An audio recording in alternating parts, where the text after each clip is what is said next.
Bonsoir à toutes et à tous. Nous abordons maintenant le volet économie, mais d'emblée, je vais préciser qu'il y a beaucoup de termes techniques dans le volet économique. Donc, n'hésitez pas à vérifier chaque point pour davantage d'informations si vous n'avez pas compris les termes. Fait qu'on va commencer avec la science économique. En général, ça commence tout d'abord avec le retour du libéralisme à partir des années 1980, soit l'apparition du néolibéralisme. Les dépenses publiques ont peu d'effets positifs sur la production et l'emploi. Elles ne font qu'amplifier l'inflation. Le libre marché est plus efficace que l'intervention de l'État. Avec la crise financière de 2008, il y a eu un retour en force de l'interventionnisme. Le capitalisme libéral se caractérise par un grand nombre d'entreprises stimulées par la concurrence. Ça permet de mieux utiliser des ressources productives et l'État ne garantit que la propriété privée et les libertés économiques des individus. Le capitalisme libéral, ça c'est le passage de la production artisanale à la production mécanisée. La liberté économique des individus, ça c'est offrir et demander les biens souhaités. Et la condition nécessaire et suffisante à la croissance économique, le rôle de l'État doit se limiter à la protection civile et morale de la société. C'est que ça se caractérise par la liberté d'entreprise, le droit de profit, la propriété privée, les moyens de production puis le libre marché. Depuis 1985, le capitalisme des grandes entreprises génère des surplus de production, forçant la disparition des entreprises les plus faibles. Les progrès techniques favorisent la production à grande échelle. Les tâches sont décomposées et la productivité augmente. C'est beaucoup de travail à la chaîne. Depuis le crack de la bourse de New York de 1929, il y a eu chute de la production, diminution des investissements, hausse du chômage, baisse des revenus et de la consommation. Le remède a été de baisser les salaires et les coûts de production. Baisser enfin et d'inciter les entreprises à produire davantage. Ça a été un échec désastreux. Il y a eu apparition du New Deal, augmentation de l'intervention de l'État. Donc, subvention à l'agriculture, des grands travaux publics, aide aux chômeurs. Donc, c'est été le début de l'interventionnisme économique. Le pensée économique interventionniste, ça se caractérise par l'État qui peut faire varier ses dépenses et l'impôt pour influer sur les crises économiques. L'État peut faire varier les taux d'intérêt pour inciter les gens à emprunter ou à épargner. Ça gère les bonnes choses, comme en Suède, avec le modèle social-démocrate.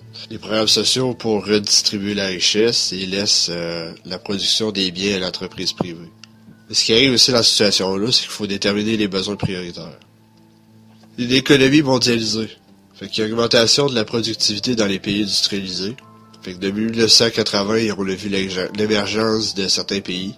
On parle le BRIC, là. Y a-t-il eu diminution de la pauvreté sur Terre? Non, le fossé entre les pays augmente et il y a de la pauvreté dans les pays riches. Qu'on doit se préoccuper de la productivité et aussi de la répartition des richesses produites. Il y a aussi le communisme, pour revenir un peu au volet sociologique. La différence entre le salaire et la valeur créée par le travail est la plus-value, qui s'approprie le capitalisme, d'où l'exploitation du travailleur. Le principal objectif serait de satisfaire les besoins de tous par l'entremise d'un emploi garanti. Les socialistes, eux autres, proposent l'abolition de la propriété des entreprises, l'abolition du système de marché et le remplacement par un système de planification de l'État. T'as l'État aussi qui oriente l'activité économique à partir d'un plan, qui prévoit les quantités à produire et les prix et les salaires. Qu'il dresse l'inventaire des ressources réparties en fonction des priorités qu'il a établies. T'as besoin de nombreux arbitrages, autocamions, nationalisation des grandes entreprises et des banques. T'as les besoins illimités puis t'as des biens illimités. Les besoins essentiels, ça c'est respirer, se nourrir, se réchauffer, etc. Puis t'as les besoins superflus qui est se distraire, séduire, impressionner, etc. La classification des biens encourus. Les biens, c'est comme, mettons, un gilet, souliers, avion, etc. T'as les services, l'éducation, le médecin, les banques, etc. Puis certains biens qui sont aussi dans les deux catégories, mettons, des CD, les logiciels, des livres, etc. T'as les biens intermédiaires qui servent à produire aussi d'autres biens. Ils sont pas considérés dans la production. Comme mettons, le bois, le carton, le plastique, etc. Puis t'as les biens finaux, puis t'as les biens de consommation. Mettons une tarte, une voiture, etc. Les biens de production comme les tracteurs, les machines d'outils, les usines, etc. Les ressources productives. La production de biens exige l'utilisation de diverses ressources. Les facteurs de production. T'as la terre, les ressources naturelles, le capital, ça c'est les équipements productifs, puis le travail, c'est-à-dire la main-d'œuvre. Ils existent en quantité limitée, contrairement aux besoins. Concept de rareté, de temps et de choix dans ce temps-là. En règle générale, quand il y a augmentation des prix, ça c'est égal à la diminution de la consommation. Puis quand il y a une diminution des prix, ben c'est le contraire. Si il y a une hausse de la consommation qui est accompagnée par une hausse de prix, ben ça signifie qu'il y a d'autres variables qui ont joué, donc comme les impôts. Les problèmes économiques, le déficit persistant du budget de l'État, ça c'est égal. Déficit égal, dépenses du gouvernement, plus grand que les recettes du gouvernement. Donc la logique est qu'on impose deux solutions. Fait qu'on réduit soit les programmes gouvernementaux, soit on augmente les impôts. Les dépenses de consommation, les consommateurs sont principalement des achats de biens de consommation. Fait que les dépenses d'investissement d'entreprise sont principalement des achats de biens de production. Le temps béné, la monnaie n'est pas une ressource productive. C'est tout au moins un moyen d'acquérir des ressources déjà existantes, même si la monnaie joue un rôle important. Fait que c'est un moyen d'échange. L'allocation efficace des ressources. La production du travail mesure la production générée dans un certain temps de travail. Donc la production égale produit obtenu divisé par les ressources utilisées fois 100. Ici, à noter qu'il faut distinguer également le capital. Il en existe en effet plusieurs types de capital. T'as le capital économique, ça représente l'ensemble des avoirs financiers. Il s'agit aussi bien de revenus que les possessions telles que les voitures, les meubles, la maison.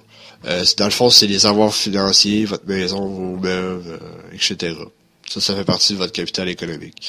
T'as le capital académique, ça s'obtient par l'acquisition de diplômes. Plus les individus fréquentent les institutions scolaires, plus ils sont susceptibles d'acquérir des diplômes plus prestigieux que d'autres.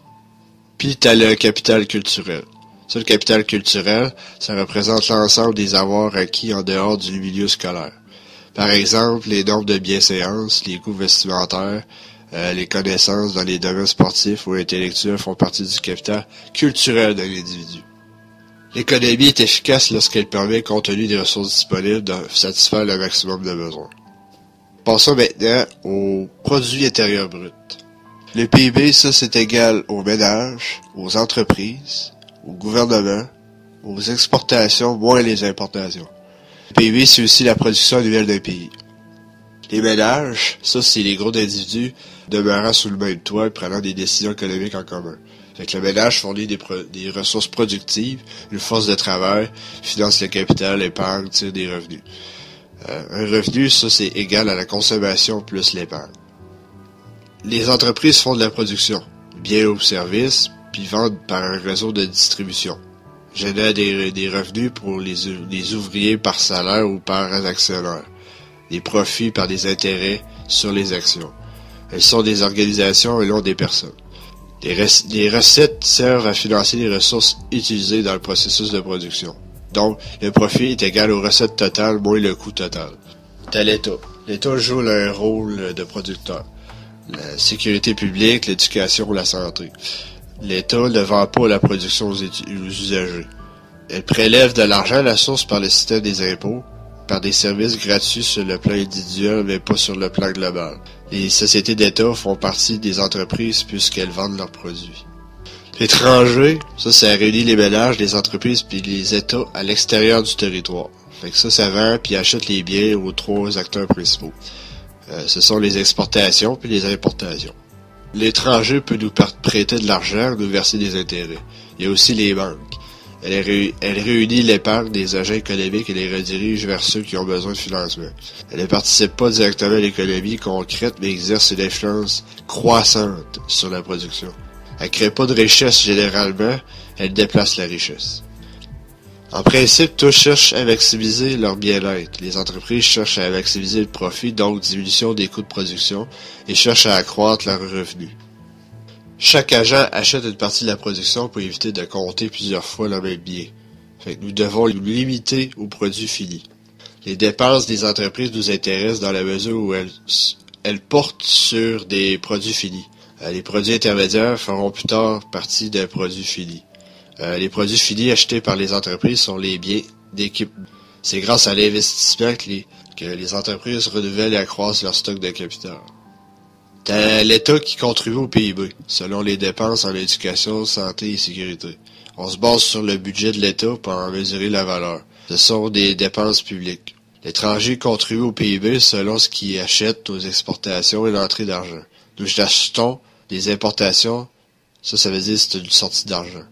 La différence entre les deux, on appelle ça l'exportation nette.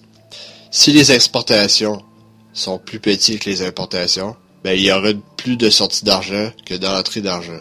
Le taux de change aura tendance à diminuer. Par contre, si c'est l'inverse, il y aura plus de recettes de rentrée d'argent que de sortie d'argent. Fait que le taux de change aura tendance à augmenter. Et si ça bouge pas, le taux de change ne bougera pas.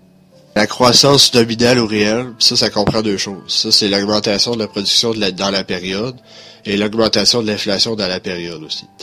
Conclusion, il faut enlever l'effet d'inflation pour savoir la vraie augmentation de la production.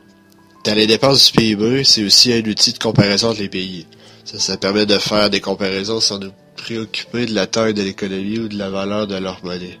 Constat, certains pays sont autosuffisants, un vaste marché intérieur et beaucoup de ressources.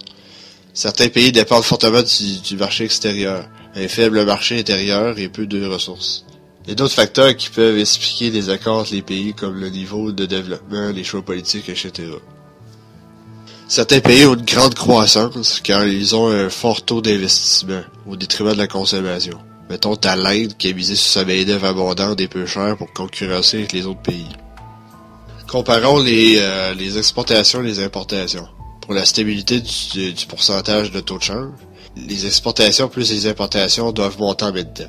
L'argent des exportations sert à payer les importations. Donc, si l'exportation est plus petite que les importations, le pays aura besoin de faire appel aux prêts étrangers, à l'aide internationale ou au soutien des travailleurs expatriés. Le taux de change chutera. Si c'est le contraire, le pays aura un surplus monétaire. Il faudrait faire des prêts ou faire de l'aide internationale. Le taux de change augmentera dans ce temps-là. Les importations de un sont les exportations des autres. Au global, le marché externe est donc somme nulle. Merci d'avoir écouté cette vidéo, puis à la prochaine pour davantage d'informations économiques.